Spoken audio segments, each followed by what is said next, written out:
There are times when you buy a game for pure nostalgia without any care towards its quality. I've spent many years trying to scratch the itch that Advance Wars left for me. Finally, in 2019, I thought I found it. But honestly, I found something I didn't expect in Wargroove.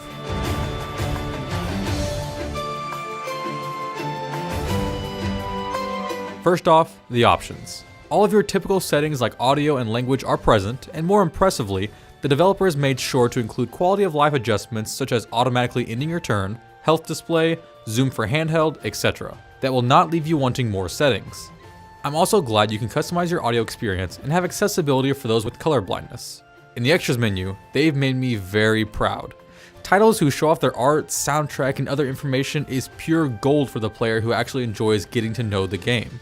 And there's a lot here to experience. But now, onto the story mode. There's many game modes in Wargroove, so I'm going to discuss the basics of each one. The main campaign follows the story of Marcia as her kingdom is thrust into war after the assassination of her father, the king. Through this process, and the first couple missions, the player will be introduced to all the core mechanics of gameplay. It's simple to understand. Each unit can move once, perform their action once, and once all units are done, you end your turn. There's many special attributes among the large list of units that can change how these simple interactions affect the game, but it's far too lengthy to go into detail. For an example, pikemen who have strengths and weaknesses against certain types of enemies have a special attribute where they can perform a critical attack if they are adjacent to another pikeman unit. Not only that, but each faction has different leaders who can activate unique skills once they enter their groove. Adding up all of these differences can really change how you strategize throughout the game. It's super enjoyable for those who like perfecting their strategies, and easy enough for the casual player to have fun. The story itself is actually pretty enjoyable, and I have to admit that even though it's another pixel title, the design for everything looks very good. You meet very different characters from around the world with different cultures and environments.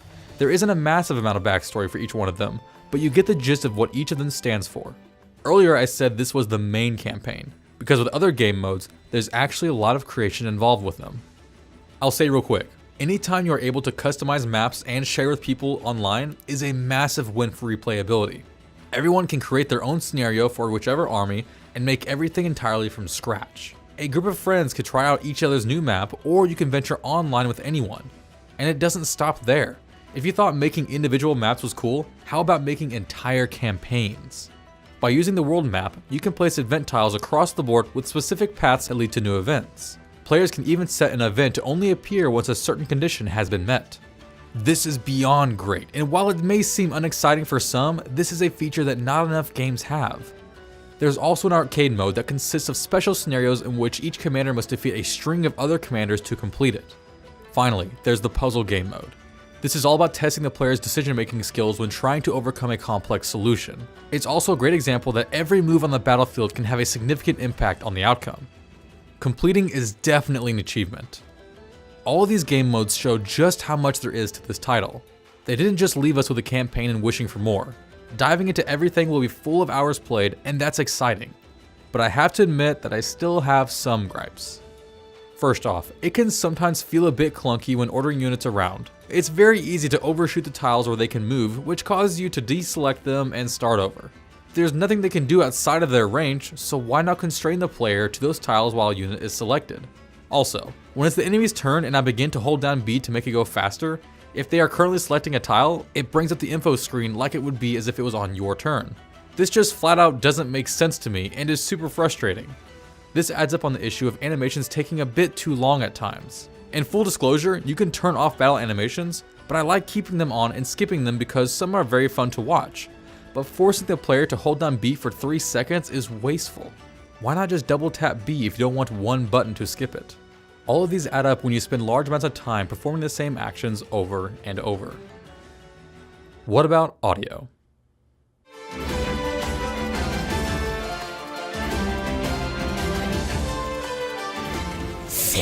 Chungus!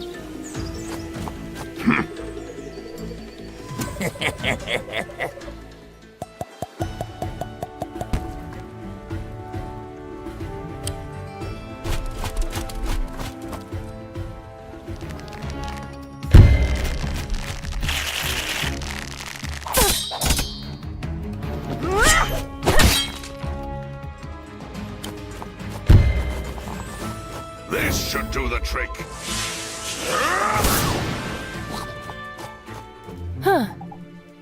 Shut up! Ugh!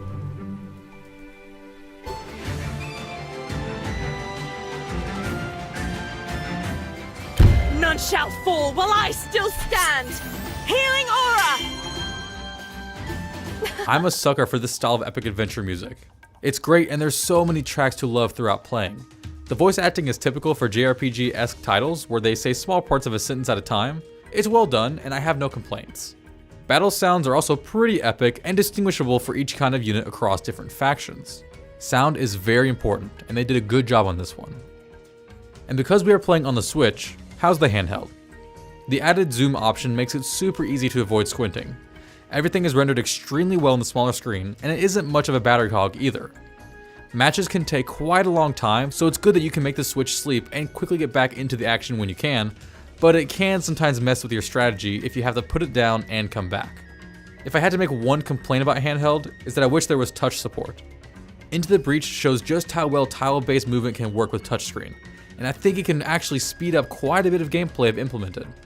A missed opportunity for sure. Overall, Wargroove is my spiritual successor to Advance Wars, and I prefer the fantasy environment more as well. The more impressive point is that they actually exceeded Advance Wars with the ability for so much customization. If you pick this title up, you should be expected to reach at least $1 per hour by checking out all the game modes. Getting into map creation and playing with friends will make it even more valuable as well. Basically, if you enjoy turn-based strategy titles, or you're looking to satisfy that Advance Wars itch, then Wargroove is one of the safest buys on the eShop today. And that's it for Wargroove. Be sure to like this video if it helped you out, and subscribe to see my thoughts on upcoming titles. You can check out my social media by clicking on the links in the description below, and see what other games I have in mind to review even before a video is released.